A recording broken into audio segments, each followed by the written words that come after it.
Hi, my name's Helena and I'm the Pharmacy and Medicines Lead for North Cumbria CCG. In Medicines Optimisation, we are constantly horizon scanning data to identify problems and tackle them, trying to prevent poorer outcomes on the ground for our people in North Cumbria. When our data systems were upgraded and a new dashboard launched a few years ago, we had new sources of data available.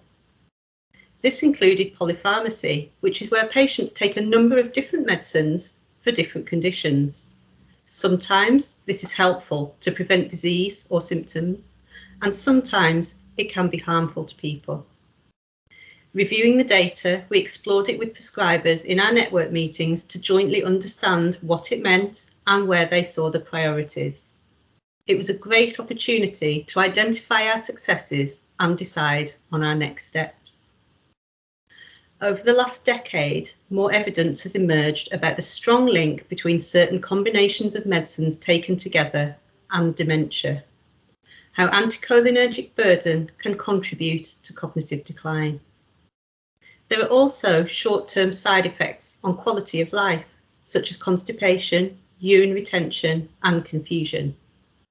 For the first time, we could quantify and benchmark the scale of the problem, seeing that our prescribing was not as good as other areas and could be better. And then we could start to tackle it. For planning, we made this part of our primary care quality improvement scheme to encourage practices to focus on this topic and improve their own prescribing. We did need a number of resources. First of all, education for clinicians. We used nationally produced packages and gave them a local spin. We shared them with our GP prescribing leads in network workshops for them to take and roll out into their own practices. We explored which things held more benefit or risk: medicines for pain, medicines for continence care. We used numbers needed to treat to see the positive effects and numbers needed to harm for the adverse effects. We made it fun, using quizzes while building the knowledge base through case studies. Once out in practice, we then needed people to identify the patients affected. We built searches for practices to find people affected by the combinations. This combined the use of digital systems available to us and the expertise in teams to make the best of them. We had our challenges too. There were lots of different ways of measuring this, so we had to choose one and adapt our resources to that one.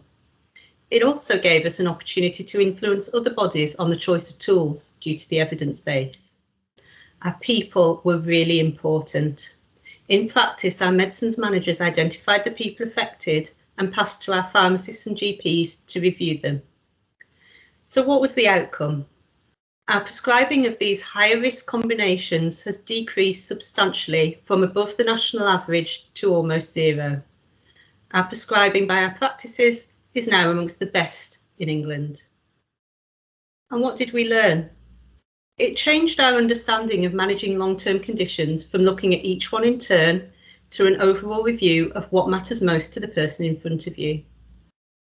Talking through symptom relief, quality of life and long-term goals. Helping people explore what has the most benefit to them, what carries more risk for them, choosing what to continue, what they want to reduce, stop or start taking. This is in line with nice guidance on multimorbidity and shared decision making. So what are our take-home messages? First of all, be data driven. How do you find your opportunities, measure your improvements and celebrate your successes? And the benefit of sharing your quality improvement work at network meetings right from the start to explore that data. Sharing everyone's successes and learning from each other's experience is vital to our quality improvement work in medicines optimisation and North Cumbria.